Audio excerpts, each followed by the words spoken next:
Are you ready for a reboot? Welcome to the Sheila Mac Show, reality at its finest. History reminds us those hit hardest often become the change makers. This year, we've all hit crazy economic, social, and emotional rock bottoms. We all get knocked down. Something hits globally, locally, personally. It affects our health, finances, our relationships. We have to recreate a business or career. Each show, Sheila and her special guest will be sharing their reboot stories, guiding you with real solutions to upgrade and up-level emotionally, mentally, physically, spiritually, and financially. Here on NBC's KCAA Radio. If you're ready to pull yourself up by the bootstraps and bra straps, enjoy a listen. Here's Sheila. Welcome to the Sheila Mac Show, reality at its finest. Here we have real people sharing real stories and actionable steps to help you reinvent, rebuild, and reboot your business and personal life on your terms. I'm your host, Sheila Mac, and today we have special guest John Morley. John Morley has been a professional in keynote speaking for over 20 years and has spoken for ADP, Harvard, Yale, Novo Nordisk, and many others. Whether you are looking for a motivational event, team building, awareness training, or someone that has experience giving technical marketing or foundations of business as a serial entrepreneur, then John C. Morley is the right speaker for you. John is also certified in hypnosis, NLP, and engineering, and the person that knows how to transfer knowledge in a fun, passionate, and creative way for all your learning modalities. He is also the host of two well-known talk shows, the JMOR Tech Talk Show and Inspirations for Life. All right, welcome to the show, John. How are you, Sheila? It's great to be with you. Great. Happy to have you back as a guest. And for those just tuning in, this show basically is based on my new best-selling book, Bootstraps and Bra Straps, the formula to go from rock bottom back into action in any situation. And we've had every situation and then some over the last few years. So I'd love for you to share to the audience, John, a time in your business or personal life where you experienced a tough situation and how you got back on track.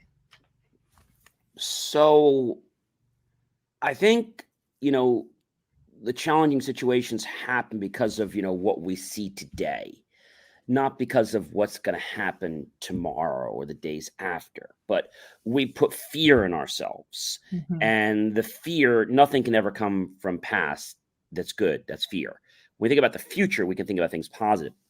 So what happened to me was, this was a time right around the 9/11 saga, which now they magically gave the okay. I think it's May 29th. They gave the okay that we made enough money, I guess, all the organizations, government entities, and they're going to say it's all safe to go back and no more masks are required. Mm-hmm. Mm-hmm. Hospitals don't need to have them. So it's like, it was all crazy. Yeah. So what I did was I basically looked at, where I was. I looked at where I was successful in the past. And, COVID was a very challenging time for a lot of people. So just being thankful to have our doors open. Mm-hmm. I basically took the approach of give it up to God. Yeah. And that's not an easy approach. I tell everybody on my shows, the shows aren't religious, but I am grateful to be religious. And I just give it up to God. And I said, I do podcasts, not for me. I do keynote speaking, not for me. I do it to glorify God. And so I said, God, if you want me to have this business, if you want me to do this, then I know you'll open a way. Mm-hmm. And I just tried not to stress. Right. And when things got a little hotter in the kitchen, we'll say per se, I just tried to stay cool and just realize that this is a short bump in the road. Mm-hmm. And it's going to be over before I even know about it. But if I put energy into it, then I'm going to exacerbate it, make it worse, and it may not go away. Mm-hmm. So that's the philosophy I take. Even if something does come up now or in the future, I just kind of say, look, things are going to happen. It's not if something happens, ladies and gentlemen, it's how you choose to respond to something that mm-hmm. makes it successful or not. Yes, this is so true.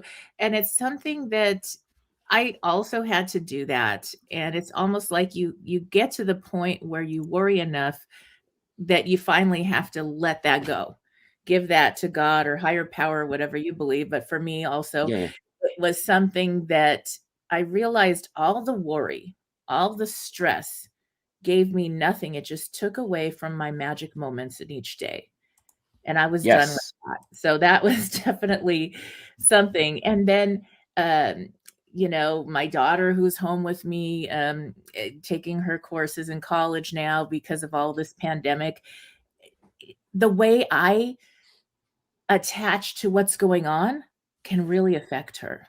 It affects the team that I run and the employees that work for me. It affects everyone. It even affects your clients.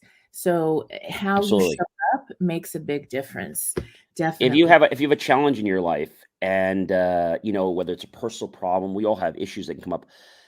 That's fine. You got to keep them compartmentalized. And I say the same thing to my team when they show up at work. I say, look, if you're having an issue, come and see us, but we can't let this, blossom all over the work floor. We Mm, have to address it here. Or if you can't address it, maybe you should take a personal day, right. because we can't have your whole day and our whole day being about your problem. I get your problem's important, but you need to compartmentalize that and realize that when you're in the office, you're in the office. So that Mhm. means you're not talking to everybody here about your problem 24/7.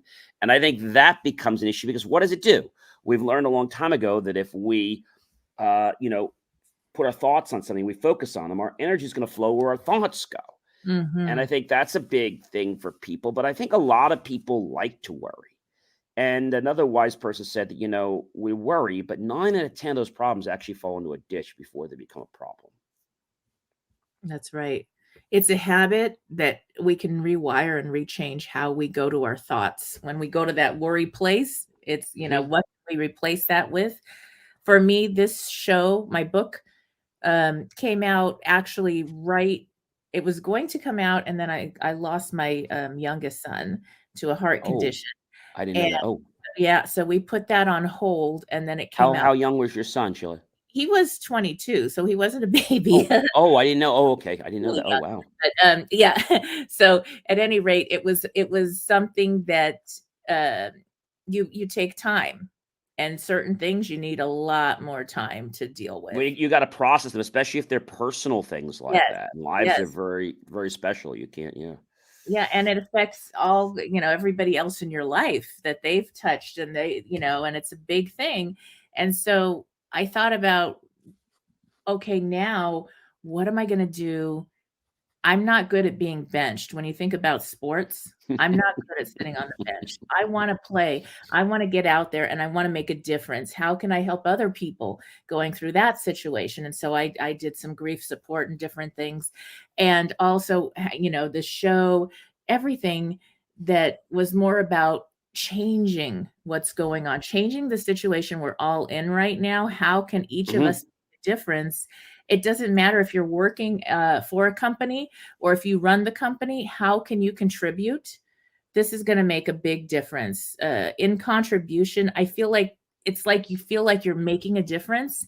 And that's what gets me up out of bed during these crazy times, rather than just watch the news and complain about the bad things or the sad things, Well, which we, that's a good point, Sheila. And I know you and I both comment on different posts that come up on social media, LinkedIn, etc. And there was a guy, I'm not going to mention his name, but he had posted before. And he's like, I want to work on the thing that's going to give me the most financial success. Mhm. And I commented back, I said, no, you don't. I said, you want to work on the invention that you have the most passion for, that you believe is going to make the most impact in solving challenges or making life easier for people.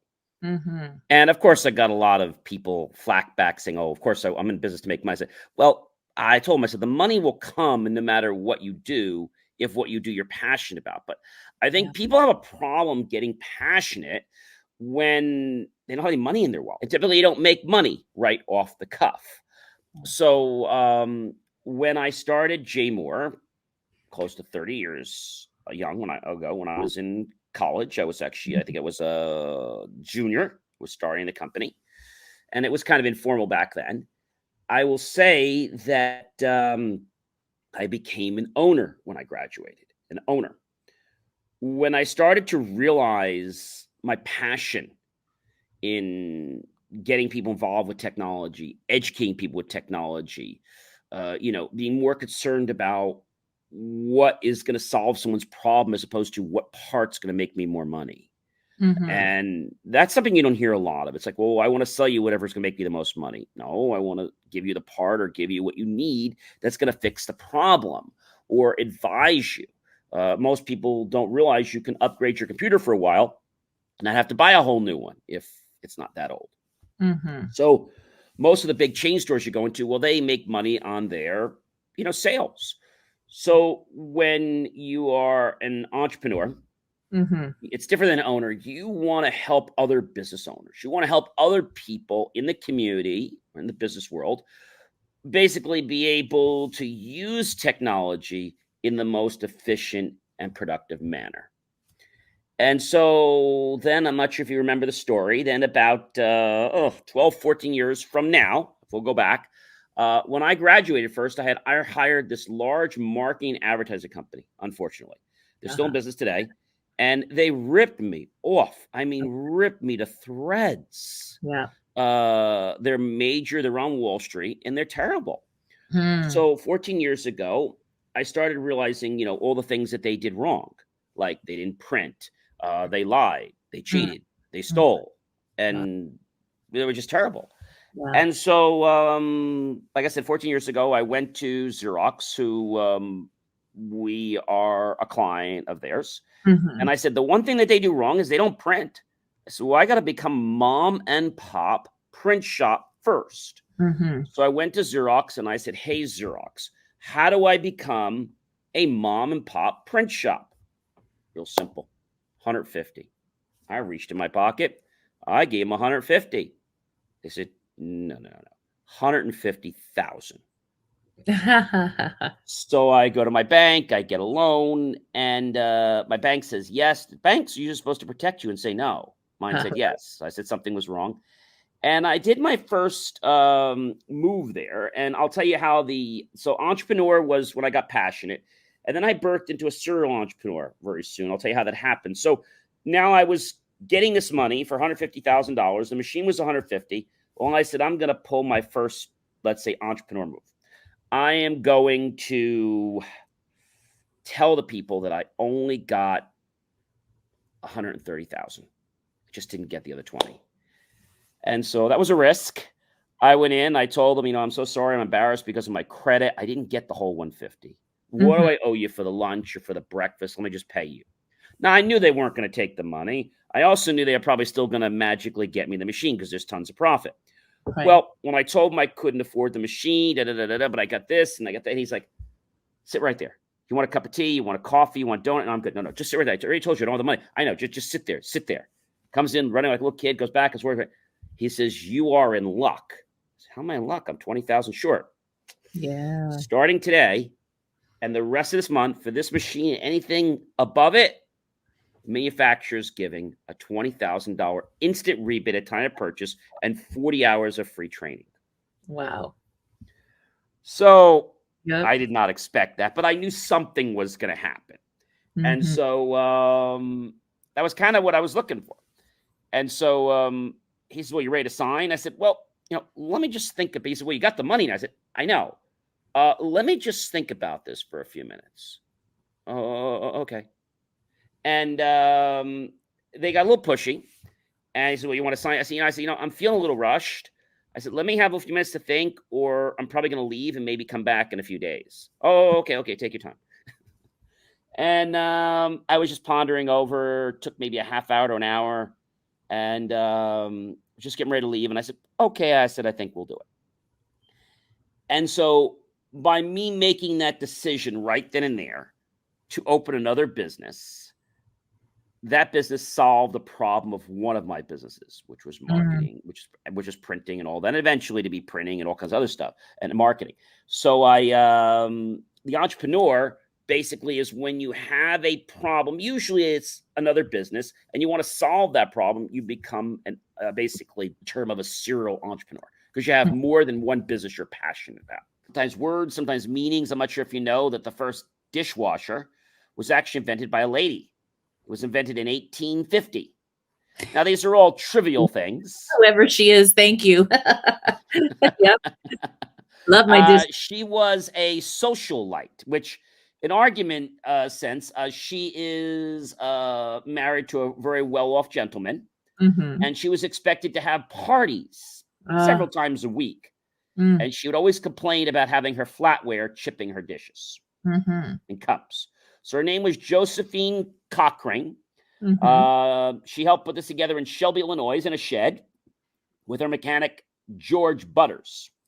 Her family had a bunch of engineers. She was not technical, but she says, you know what? We're either going to find somebody that has a dishwasher for us, or I'm going to make one, because I'm not going to be running this anymore and chipping my flatware. So she came up with the basket, the way it came in, that whole concept. Her company actually was sold to a company that you and I both know today, still in a business. Just before she passed, she sold the company to a company called KitchenAid. And that was the original. And the funny thing is, you know, I would have thought that if that is your company, I would have really did a better marketing job saying, you know, our company received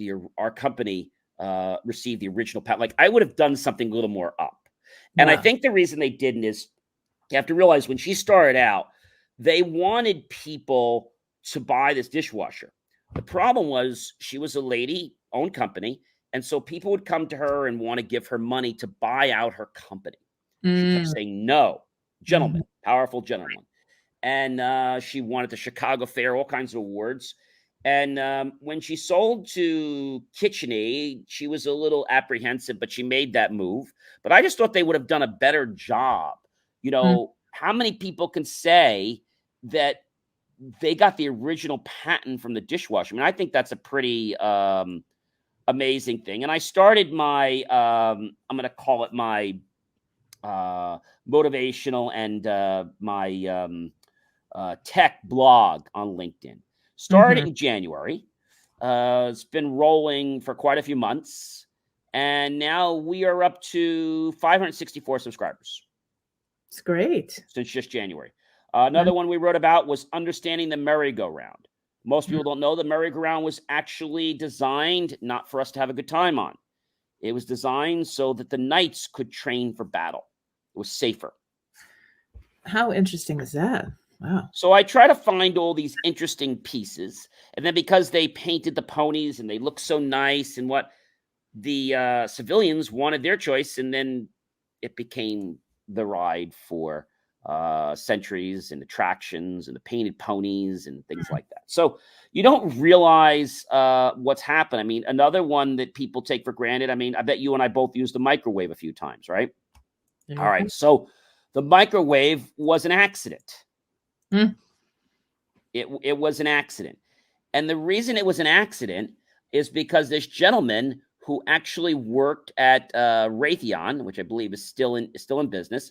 He worked at Raytheon, and they make magnetrons for very big, like for the cop cars and things, for different types of detection for the radar. And so he went to work one day with a candy bar in his pocket. Oh my gosh. All right. Tell me that's not amazing. And then suddenly he discovered that the candy bar actually, yes, that candy bar actually melted. Wow. And so he decided to test it with all kinds of other food that was around. But would you ever think that was and then he had 150 patents later, he decided, maybe we should try an egg. He tried the egg, put it near the ray, and it shattered, and then it exploded. It did popcorn, it popped. He built this little, let's say, box, put the gun inside it, and we have what we call a microwave. In fact, the first microwave was about $5,000. It was as big, a little bigger than our dishwasher today. People were very nervous about it because it had to be constantly water cooled or it would catch on fire. That is interesting. So I try to come up with a lot of things. Now, you know, some people, you know, they're in their own world. They're tunnel vision. So this one that I created this last week about, you know, which one are you? Now, I asked this question just before, why is it that you don't want everybody to like you? I said, John, that's a preposterous statement. Why would you want that? And there's a reason. The reason is because the short reason is that if everyone likes you 24/7, okay, it means you're not bringing your A game to the table. If you don't bring your A game to the table, well, someone else will. I made this discovery, 5 or 7 years ago. It was let's say an elected official with a very high office. And he wanted me to give up on some local community effort that I was working on because it was taking away from his name, I guess. I don't know. And so he always told me, when are you going to give up with that nonsense? When are you going to stop? Like, nobody even wants that stupid committee.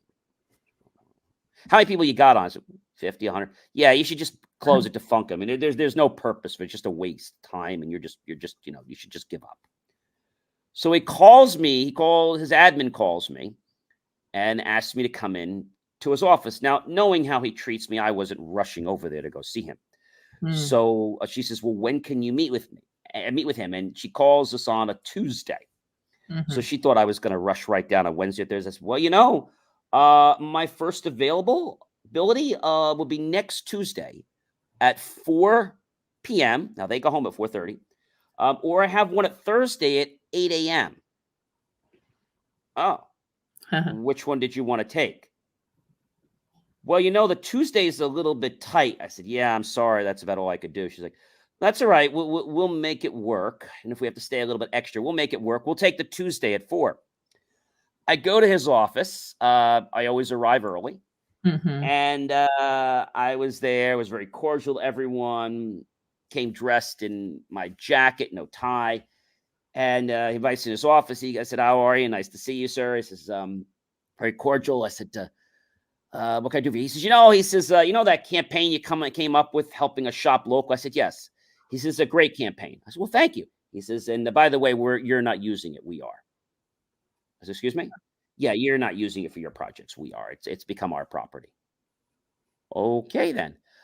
Is there anything else I can do for you today? Yeah, when are you going to stop this foolishness and this nonsense with your stupid committee? Like, when are you just going to give up and realize, you're done? Well, and I sat back in my chair and I closed my eyes like this for a few minutes. And he goes, John, what are you doing? I said, sir, I don't want to lie to you. I want to give you the exact year, the exact month, the exact day, hour, minute, and second of officially give up. Hang on. He's, oh, okay. I did this for a couple minutes with my eyes, and he's like, I'm going to give up, sir, when a little baby boy, little baby girl tells their parents they don't want to walk anymore.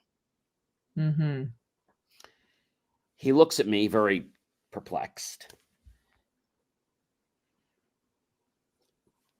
And he goes, huh? So let me ask you a question. You have 2 kids, right? You have a girl that just graduated college, and you have a boy that's a sophomore in college, right? Yeah. Okay. Do both of them walk? He goes, of course they both walk. Okay. Just asking. When did either one of them ever tell you they didn't want to walk anymore? It's giving me more crazy faces. And he's like, and remember, the person speaks first loses. So I just stayed quiet for about 3 or 4 minutes. And suddenly he was like, never. I said, sir, when I met you about 5 or 6 years ago, I knew then that you were a very bright and intelligent individual. And I knew today when I asked you that question, the first time, you would answer precisely correct and eloquently, just like you did. Never. See, sir, that's exactly when I'm going to give up. Never. That's good. He takes his hand. He goes, John, you're arrogant. Now let the blank out of my office. And I said, sir, I'd be happy to leave your office. I said, I never needed your help. I came here to offer you an olive branch to see if we might have been able to bridge and work together. I can see you're not open to that, which is perfectly fine. We'll continue to play the game of being cordial in person so that we don't affect your electoral votes. And I just appreciate it that if you not stir up any crap or junk or call the police or all kinds of nonsense because you tell them that I'm doing something when I'm really not, it doesn't make you look good. They get pissed off at it, and trying to tell them that you're trying to arrest me. See, that's not cool. See, that's abusing your power. Okay. So can we not do that? Great. Thanks so much. Because I would hate to have to take other actions to protect my well-being. You're going to be in office a few more years. Let's just keep it cordial. And I went out and he was just very stunned by that. He was not happy. And so I went back to my office and I said, you know what? I said, that was the greatest lesson I ever learned, that I need to bring my A game all the time. Yes. And so if everyone likes you, the problem is that you're not bringing your best. When you got a few people that are weary about you, then you're starting to dig into the gold, the good stuff. Because you have to realize somebody, whether it's on TV, whether it's radio, whether it's a blog, whether it's a letter, public speaking, you can't please all the people all the time. And I always said, no one has the right to make you feel, let me repeat that. No one has the right to make you feel inferior about yourself except for one person, you. So when people tell me, hey, John, I feel this. No, you don't feel this. I said, when somebody tells you that, you're not this, you're not a great writer, you can just say to them, I want to thank you so much for your 2 cents. And I have a lot of people that love reading my work. So I'm going to continue doing what I'm doing. Have a great day. That's right. And so you have to realize some people will give you that feedback, and it's not constructive, obviously, because they want to short circuit you. They want to derail you. It's not nice, but some people want to derail you because they don't want to see you successful. They're looking for things that, well, how come it's not me? And you probably know this. People out there, they all say they're going to help you. Oh, right. And you get the people that say they're going to help you. And, I ask these people to help me. Like somebody says, oh, gee, if you ever need anything, John, just let me know. So I take advantage. I give them a reach and say, hey, I could use your help. Oh, okay. I had one lady that was going to get me into the New York school system. She was a head person there. So, okay, fine. She did all the paperwork. When I reached out to talk to her, well, she was having some kind of a heart palpitation. Got rushed to the hospital. Wow. 6 months later, she's okay, but she's still not ready to talk to me about it. Oh. So we were in a play together, and I said, I don't want to bother you. I said, but when this is all over, I said, if you'd like to help me, I said, here's my information. She's never reached back out. Now, I don't cry about that, but I also know that when somebody says they're going to help me, I don't take it verbatim because they might want to help you. But then it's like not as important as you think it is. And I think that's the biggest thing I've learned is that, everyone that says they want to help you, you have to kind of look at that and say, hey, is this really genuine? And I tell people right off the bat, look, do you really want to help me? If you do, that's phenomenal. If you don't, it's okay too. But, let's not lead each other on. And then you get the people, Sheila, I'm sure you know this. They come out and they're like, maybe you have friends. It could be in usually in high school or college or even in work today, and or reunion. And you come around them and they have this negative attitude, or you make plans with them, and then, oh, John, you know what? I got busy. I can't. So it happens once. Second time it happens. I get it. You're busy. Your wife. You're this. You're that. Some emergency. Your kid. Piano recital. Dodgeball. A little league. I get it. Birds are flying south instead of north for the winter, or north instead of south, whatever. And he's like, yeah, you get it. I said, I get it. I said, just do me a favor. I said, we used to hang out a lot. I said, so next time when you book with me, make sure you really can make that. Okay, there's no rush. Take a year. I don't care. Right. So now they book a third time. And they say, John, I hate to do this. I said, you know what? I'm sorry. I'm going to say goodbye. What?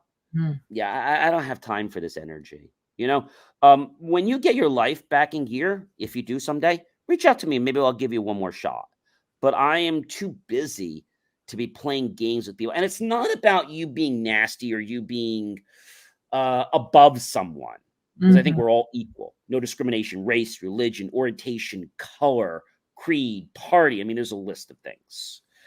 And so what car you drive, what clothes you have, right? And so in my article, if you read it, I talked about the fact that, people basically stop being nice to you when you do things that they don't like that you engage in. Before we continue with today's episode, I want to take a moment to thank our amazing sponsor, Shelter, the Architecture Channel. Without their support, this show wouldn't be possible.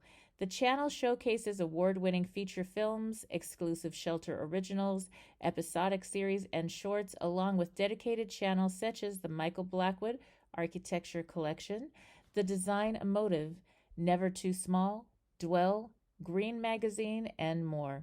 Delve into small space living with titles such as Tiny Spaces, Shipping Home, Small is Beautiful, Never Too Small, and Microtopia.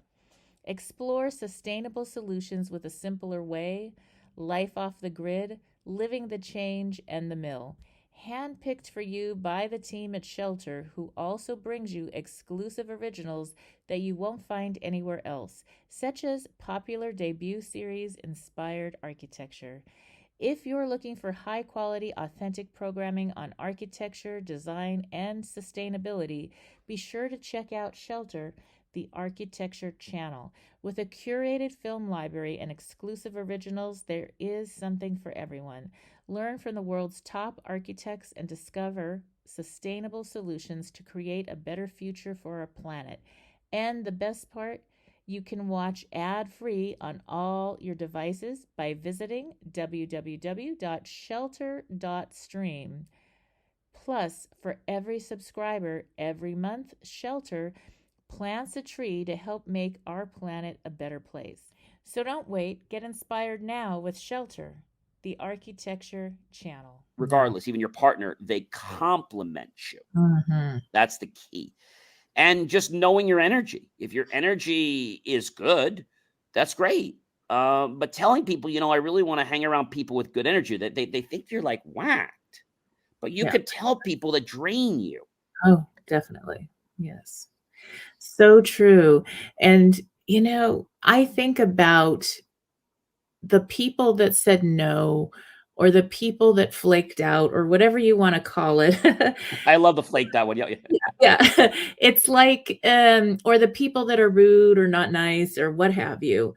I think we got back to the beginning of the show. You talked about you're into your religion and you have a Yes. belief that brings you through things.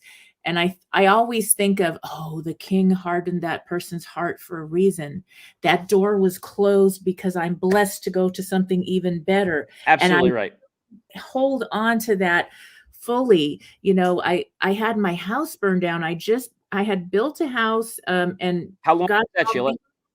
That was back in 2017 in the California fires in Ventura. So I finished a travel tour, 7 years.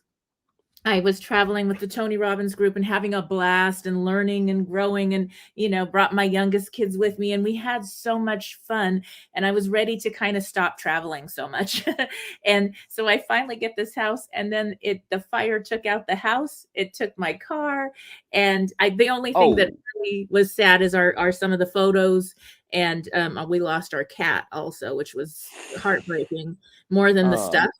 And the next thing I find myself 3 months later in Beverly Hills, and then another vacation home in Vegas.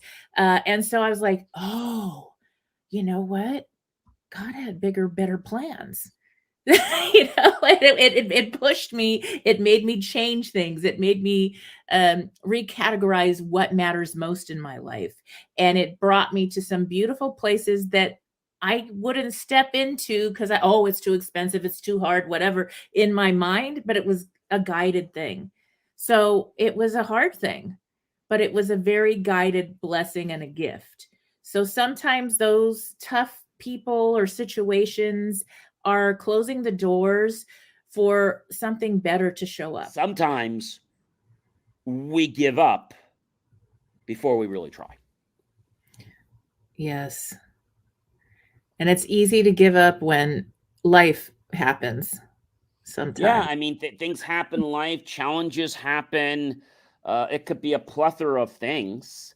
But just your attitude, changing your attitude will affect something I call the RAS, the reticular activating system. So the question I always ask people is, what color car? Sheila, what color car do you drive? White. White. I do too. So you probably would agree with me and say that there's a lot of white cars on the road. Yes. Yeah, I would too. There's nothing white. But let's say you drove something else, like a red car or a blue car. You probably would disagree with me and say there's more blue cars. Why? Because your mind is focused on the white car because that's what you drive. Same with me. When we focus our attention on something, our thoughts on something, that's where the energy flows. So the same thing happens in our life. When we change our attitude, that's what we attract into our life. And so just by making a simple tweak, I know going to, I think it was one of these dollar stores or something, and I needed something. And they were way in the back. And, you know, they're not usually very friendly. So I noticed her tag said Gina on there. First thing I did, Dale Carnegie. Hi, Gina. I know you're really busy. Listen, I need to get the tablecloths at the bottom, the red ones, but I think they're on the top shelf. Is there any way you or somebody could possibly help me? She's like, we're really busy, but let me see what I can do. So now she goes and gets them. She gets them back again to me. I put them through. And then, I said, I know you don't usually take a coupon. Is there any way you can do it? I'm buying 20 of them. Is there any way possibly? Let me see what I can do. Comes back, winds up letting me use 2 coupons. And so I leave the store. I said, Gina, thank you so much. Have a wonderful day. And she was smiling. And I told my friend about this, and she's like, oh, who did you deal with? I said, Gina. She's like, oh, she's terrible. She's the worst. I said, no, she's the nicest person in that store. So I think our perceptions really change things. Whether this is the bagger at the store, whether it's the guy when I leave BJ's or Costco, I know them by first name. Hey, Anthony, how are you? Right. They look at me. For 6 months, he still can't realize that I know his first name. So I believe that people's names are very important. And we want to make sure we say them correctly so we don't botch them up. Yes. So I get a guest. I'm like, hey, you know, I bet your parents gave you a beautiful name and it looks amazing. Would you do me the privilege and just say it for me once or twice? Thanks so much. And then you have to become genuinely interested in the other person. It's not about you. It's about them. I think the reason that people don't succeed in their life is because they're constantly looking in the back mirror. And nothing ever is going to happen positive by looking in the back mirror unless you're in the car. You need to be looking ahead about where you're going. Don't look about where you've been unless you're celebrating something to help memorize or get you to be on your path. But looking in the back 90% of the time is not going to propel you forward. It's usually going to pull you backward, or it's going to get you to stop. That's right. You'll be stuck. That's the worst. Like I would say the car, you get in your car and you get in the car and the car just doesn't start and you feel stuck. I had this actually happen to me. I was doing a play. I do acting a couple times a year, and I was doing a play for a charity. And Friday night, we had a cast party. Saturday night we had a cast party. Sunday we had a cast party at the end. Well, when Friday night ended, I said, oh, you know what? I'll get gas. I got plenty in the tank. I said, I'll get gas tomorrow morning. I get there. They weren't open yet. I said, you know what? I'll get it before I go out to dinner. We leave so late, gas station's closed. Sunday morning, they're not open yet. That's all right. I'll get it after the cast party. No problem. Now, I got 26 gallons in my tank. Okay. Should be enough. I pressed the smart start and I woke out and I'm like, the car's not started. So I press it again and I hear it make this funny noise. I got 27 gallons. So I said, wonder what's wrong. I'll try it again. Maybe I'm out of gas. So I call the roadside number, which I think I've called once every time I get a car. And I called them up and, it's usually a process. And I said, hey, I'm here. And are you safe with the car? No, I'm not safe. In the middle of a highway on a bridge. So you better come right now. No, but they always ask, are you safe? Are you in no, actually, I can't be on the phone with you. No, but seriously. So I said to her, I said, I'm here and this and that. Well, what road is that near? And you give them the cross streets. And so now I decide that it's going to be just a couple hours. Like, you're not going to see these people anytime soon. So I could just relax because it's 4:00. I just killed 2 hours and there's not much I can do about it. Just going to enjoy my car. Called my parents just to tell them the play went well. Didn't tell them I was stuck there. And I don't think I was on the phone with my mom maybe 5 minutes. And That's can you nice. pop your gas tank? So I gotta go. And I said, are you from? He said, yeah. He says, I was just on my way out. He says, I just got your call. He's like, I was on my way home. He's like, and I just got your ticket. I said, you're only 10 minutes. He's like, yeah, I know. He's just right down the road. And so when you don't put attention on, like, I'm going to put on attention, like, oh my gosh, they're never going to come. I just said, okay, they're not going to come for a couple hours. They're not going to come. So this is one you probably know. It's the Neville Goddard technique. I love it. Let's say, for example, and I'll just pick $1 million. It could be 10 million, $1 million, whatever. So you can write down, I don't have $1 million that I get to keep. I don't have it. I don't have $1 million. Don't have $1 million. Don't have $1 million. And you're not saying I have $1 million, because there's a difference. When you say I don't have $1 million, you're right. I don't. The mind doesn't hear the don't. You just kept the have sticks in the subconscious. And then what I do is I use a 3-6-9 technique, which was the Tesla technique. Yeah. 3 in the morning, 6 in the afternoon, and 9 in the evening. And so when you do this and you focus on it, your brain's like, okay, you don't have it. You don't have it. You don't have it. You don't have it. But your subconscious is like, so your subconscious is trying to show you that you do have it. So what happens is people think you just think about these things, they just happen. They don't. They inspire your reticular activating system to attract things into your life so you can take the inspired action. But most people believe the RAS is there to help them be successful. It's not. It was designed to keep us alive, fight or flight. But I've tweaked mine, and people can tweak theirs so that it can work to make you successful. But the RAS is very picky in that it doesn't want to let you push the envelope until it knows that it can safely allow you to push that envelope. Nice. That's a good one. I'll have to add that. We need to add the billions now because of our inflation. I know. I went for the St. Joseph's pastry today. I remember a couple of years it was $2, $3. Today it was $4.75 for one little St. Joseph's pastry. I was like, gosh.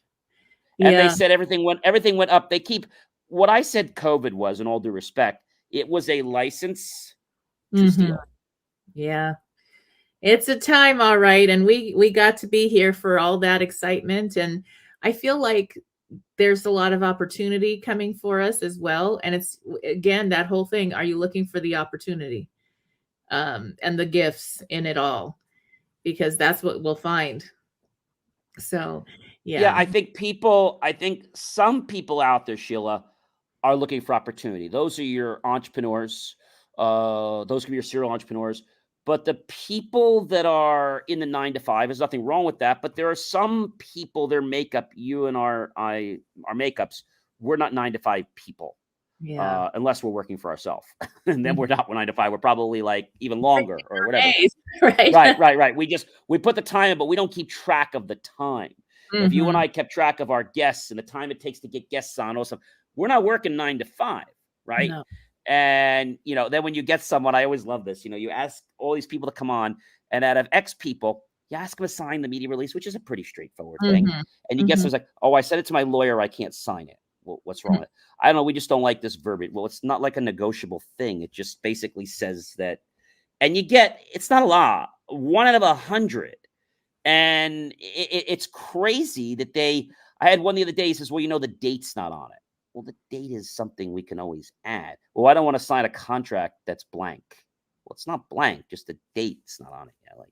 Right. So they get a little picky, but we put a lot of time in. And I think people out there that work a 9-to-5 job, I don't know if they would have the aptitude to rewire their life. Not saying they couldn't, but I don't know if they want to go through that juncture in their life. Because now you're talking about not only providing for yourself and those around you care for, but also for your team. So now you are the breadwinner for quite a few people that are going to be working for you. Mm-hmm. And so that can have a little stress for some people. There is a thrill, though, when you have a team and you're all like pumped up and you're all working together. I mean, there's just a real an adrenaline rush. And, that kind of feeling I love. And it's one of the reasons I love to get out of bed is knowing, this team loves this idea, this loves this vision. But I always say to people, you got to do things because you're passionate about them, not because somebody told you to do them. You've also got to choose to live your life and not someone else's, or you're going to be miserable your whole life. But so true. Very true. Now, John, we're coming to the end of our time here. So I'd love for you to share your top tips for those tuning in, whether they're in a career or they're an entrepreneur themselves.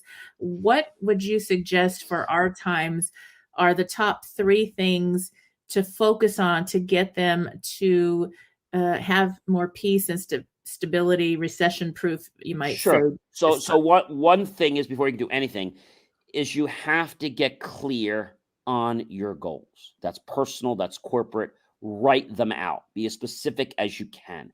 Review those goals maybe a couple times a week or more. Mm-hmm. Something that's very important, and actually so I do a master series on IFYL, which is this entire week we're doing something called How to Build an A Team.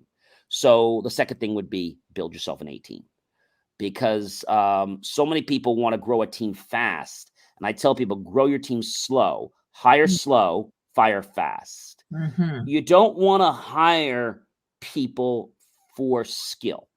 A lot of people say, I need to be. No, you want to hire for attitude. Of course, you'd love them to have experience, but I'd rather hire you for your attitude in certain positions and then train your skill. And that's not for everything, but it does work in a lot of capacities, because you can train a skill, but you can't train attitude very well.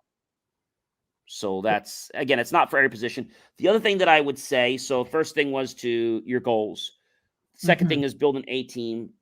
And the third team is to celebrate your mini successes and your team's mini successes. Don't wait till you reach the $1 million mark. Set levels where you can actually celebrate and do something. It could be a party. It could be a pizza for the office. It could be taking a day field trip, whatever it is. But rev people up so that they know that when we hit this milestone, it rewards the office. It could be something as the fact that, when we do really great, everyone in the office is going to get T-shirts. Or sweatshirt or something. And it has to be crazy. Or it might be something like, everybody loves these, by us, we have these famous chocolates. Well, everyone's going to get a box of these chocolates or something like that. Now, it doesn't sound like a lot, and it's not, but I think people love to be remembered and rewarded. It doesn't have to be, you go to the dollar store for some things. And I also tell people all the time, when somebody's birthday comes up, okay, do something small for them. Maybe you get a small little cake, and you show them that they're appreciated. That's right. Makes a big difference. Very much. Now, John, where can people reach you? How can they tune into your shows and all the things that you're offering? Sure. So I have a lot of different things I do, but the best way to get to me is Believe, just like it's on my hat. The QR code you can see up here, you can scan it, but you just go to Believe, BELIEVE, me, achieve, ACHIEVE.com. I do have a daily podcast called IFYL, Inspirations for Your Life. I also have an extended version of that, which is a radio show, which is on every Tuesday morning at 10:05. And right now we're in the process of expanding throughout the United States, hopefully to be in about 50 states soon. So we do that. That's at 10:05 to 11. And then we also, on top of that, we have J More Tech Talk, which is a tech show we do. And then, of course, when you go to Believe Me Achieve, you can also read my amazing articles that talk about different trivia facts, like who made the dishwasher, who invented the microwave. And I bet you would have thought that the microwave was invented by accident. No. Right? Right. That's right. And when people can learn about these things, they're trivial, but they're interesting. And it was Percy Spencer, by the way, that actually, in case you guys are wondering, that actually invented the microwave. So you can check me out at Believe Me Achieve, BELIEVE me Achieve ACHIEVE.com, and check out all my great content. All right. Well, thank you again, John, for being a guest on the show. And for those tuning in, we'll be back after these messages. Stay tuned. If you are just tuning in, this is NBC's Sheila Mac Show here on KCAA Radio, the station that leaves no listener behind.